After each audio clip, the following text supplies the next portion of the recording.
Сурадыңыз, жооп берем. Рубрикасы кезектеги суроо.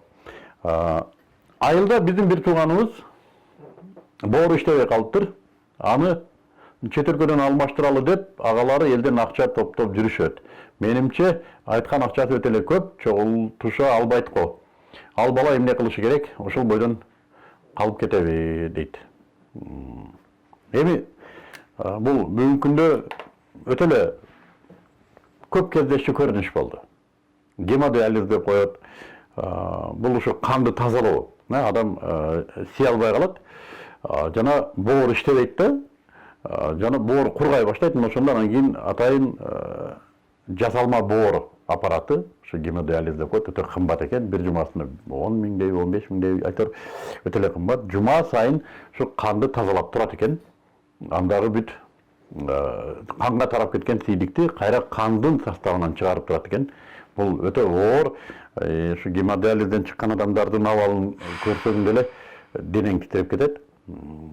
Анан экинчиси, биз корккон оору эмнеге биз жана акчага ойгонуп калган элбиз го. Жумасына 15 миң сом дегенде бардыгы ичинен мындай ойгоно түшөт экен. Экинчиси жанагы дене органдарын алмаштыруу.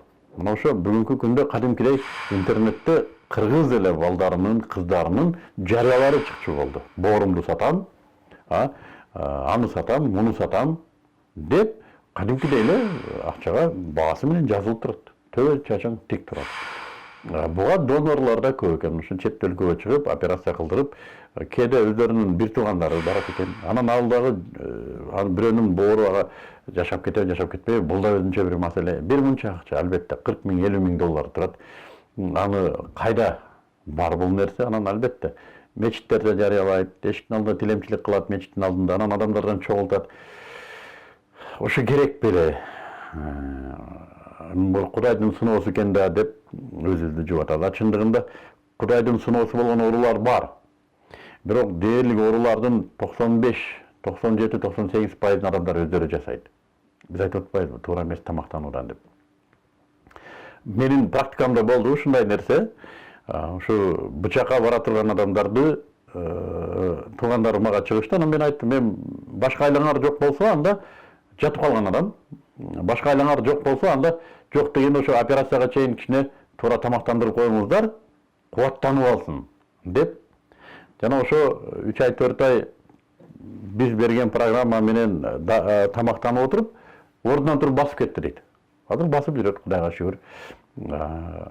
Айыктыбы, айыкпадыбы мен билбейм. Ал маселесин айыктыруу биздин проблемабыз эмес, биз медик эмеспиз, табып эмес. Биз просто тамагын ордуна коюп беребиз. Ошол туура тамактануудан мен ошону байкадым. Анан жана кан оорулары менен келет. Ушу мен ооруйм, мен айтам, ооруңузду бизге айтпаңыз, биз ооруну дарыялабайбыз. Ал медицина, аптека, билбейм дагы башка бирөөнү. Биз туура тамактанууну үйрөтүп коебуз, болду. Жана кан оорулары менен көп келет.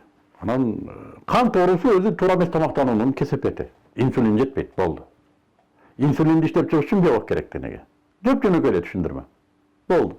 Биз ушуну өз убагында бербейбиз, өз убагында тамактанбайбыз, жана бир отурганда дүпүлдөтүп жей бересиң, аны байкуш дене эмне кылат, сиңириш керек, сиңириш үчүн инсулин керек. Инсулин жетпейт, анан барып туруп аны сайдырабыз. Мына ушундай. Анан биз кайрадан режим беребиз, мына режимге отуруп, анан келет, сахарым түшүп кетти, эмне кылам? Эми мындай кыл. Доктурга бар, сахарым түшүп кетти деп. Бирок тамакты режимди карма деп. Маселе ушунда. Ал бала боюнча мен айтат элем, тамагын оңдош керек. Кадимки режимге отуруш керек. Эмне үчүн ооруканаларда диеталык тамак берет?